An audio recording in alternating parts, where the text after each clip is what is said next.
Somewhere in the second trimester, without any announcement, your baby eats their first meal. Not at the breast, not at the bottle.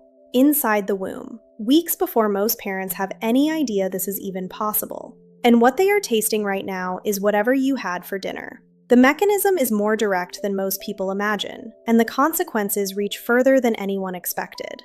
Researchers have been able to identify specific flavors in amniotic fluid, trace them back to what the mother ate, and then track how fetal exposure to those flavors shapes food preferences that persist for months and possibly years after birth. The fetal gustatory system is not just detecting, it is encoding. And what it encodes during the third trimester becomes the first map a human nervous system ever builds of what food tastes like, what is familiar, what belongs. What did researchers at the Monell Chemical Senses Center find when they introduced sweet and bitter compounds directly into amniotic fluid?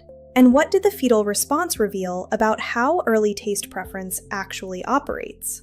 What happened when infants whose mothers had eaten carrot juice during pregnancy were later offered carrot-flavored cereal? And what does the difference in their response tell us about how far prenatal flavor memory actually reaches? And what does any of this have to do with why the foods of a particular culture feel, from the very beginning, like home? Your baby already has a palate. Here is how it was built. The mechanism is more direct than most people imagine. By around 20 weeks of gestation, fetal taste buds are fully formed and functional, located not just on the tongue, but along the inner cheeks, the palate, and the back of the throat, in a distribution that is actually denser than in adults. From that point onward, the chemical composition of the amniotic fluid your baby swallows carries detectable traces of everything you consume, not in symbolic amounts, in concentrations that researchers have been able to measure, identify, and trace back to specific foods with considerable precision. Your baby is not floating in neutral fluid. They are floating in a flavored environment that changes across the day in response to your meals, your beverages, your food choices, and they are actively swallowing that fluid in volumes that researchers estimate between 200 and 500 milliliters per day by the third trimester. This is not incidental consumption. It is continuous, organized sensory experience, happening on a daily schedule your baby has been keeping since the second trimester, managed by a nervous system that is already old enough to register what it receives, compare it to what it has received before, and respond to it with something that looks unmistakably like preference. The clearest evidence for this comes from studies that have manipulated what mothers eat and then looked directly at the amniotic fluid and at the fetal response. A well-known set of experiments by researchers at the Monell Chemical Senses Center in Philadelphia injected a small amount of saccharin, a sweet compound, directly into the amniotic fluid of pregnant women whose babies were scheduled for amniocentesis. The effect on fetal swallowing rates was immediate and measurable. Fetuses swallowed more frequently in response to the sweetened fluid than in baseline conditions. When a bitter compound was introduced instead, swallowing rates dropped. The fetus was not randomly ingesting the fluid around them. They were responding to its taste with a behavioral change that could be quantified and replicated. What the Monell researchers were observing was the fetal equivalent of a food preference, not mediated by hunger, not driven by nutritional need, but expressed through a simple behavioral response to flavor that the nervous system appears to be running from the moment the taste system comes online. The implications of this go beyond the novelty of the finding. Because the flavors a fetus is exposed to most frequently do not simply produce momentary responses. They leave traces. They shape the neural calibration of the gustatory system in ways that persist long after birth and influence food behavior across the first months and years of life. Julie Mennella at the Monell Chemical Senses Center has spent decades studying exactly this mechanism, and her findings represent some of the most practically significant research in the prenatal development literature. In one of her landmark studies, she recruited pregnant women and assigned them to consume carrot juice regularly during pregnancy, during breastfeeding, or not at all. When their infants were later introduced to carrot-flavored cereal at around 6 months, an age when food introduction typically begins, the infants with prenatal carrot exposure showed measurably different responses. They consumed more of the carrot cereal. Their facial expressions showed more positive affect. They accepted the flavor more readily, and with less of the grimacing that typically accompanies first encounters with new tastes. They were not discovering carrot. They were recognizing it.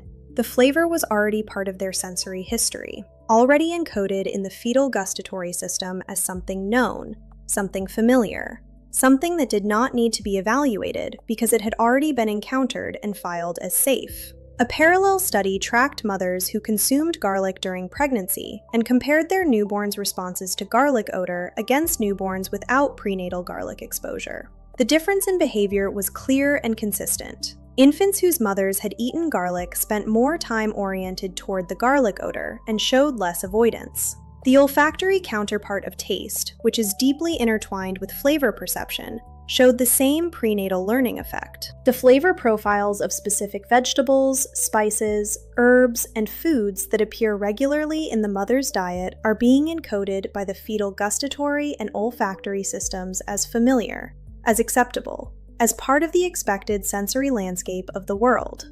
The foods a child will most readily accept in the first years of life are not determined entirely by what they encounter after birth. They have roots, specific, traceable, neurologically real roots in what the fetus tasted across months of amniotic fluid exposure before they ever drew breath. There is a specific period in which this prenatal flavor learning appears to be particularly powerful, and understanding it changes how you think about the months you are already in, not as a preparation for something that will happen later, but as the thing itself, already underway. Research suggests that the third trimester is the window of most intense fetal swallowing and most active flavor encoding. The volumes of amniotic fluid ingested are at their peak. The gustatory and olfactory systems are at their most mature within the prenatal period. The neural circuits that will eventually link flavor experience to memory, to preference, to the complex social and emotional dimensions of food, those circuits are being laid down right now, using the chemical information available in the fluid surrounding your baby as their primary raw material. The amniotic fluid is not just a medium, it is a curriculum, and what it is teaching is the most foundational lesson the human palate ever learns. What the flavors of this family, this culture, this diet taste like. What is safe? What is known? What belongs to us? Every cuisine has a flavor signature, a characteristic combination of spices, aromatics, and preparation methods that distinguishes it from the food of other cultures. Researchers studying prenatal flavor learning have noted that this is not accidental. The earliest flavor education a human being receives happens in the womb, through the foods their mother eats, long before any postnatal food introduction ever occurs. The foods a person grows up finding comforting, familiar, and deeply associated with home are in many cases foods their nervous system first encountered as traces in amniotic fluid, before they had a word for any of it. Before they had a memory they could consciously access, before they had any idea that eating was something that happened outside a body of warm fluid. You are not just feeding yourself when you eat during pregnancy. You are feeding a developing gustatory system that is actively taking notes, building its first map of what flavor means, encoding its first preferences, laying the neural groundwork for a relationship with food that will shape your child's eating for years. The garlic in tonight's dinner, the sweetness in the fruit you had this afternoon, the bitterness of the vegetable you ate because you knew you should, the spice that belongs to your mother's cooking and that you have been eating your whole life without thinking about why it feels like home. Your baby tasted all of it.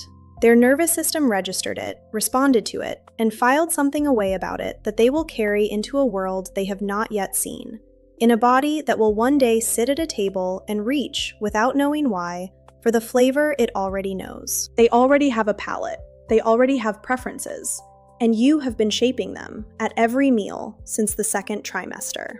If this changed how you think about what you eat during pregnancy, consider subscribing. We release new videos every week on the hidden science of your baby's developing mind. And a quick like genuinely helps other parents find the channel. Thanks for being here.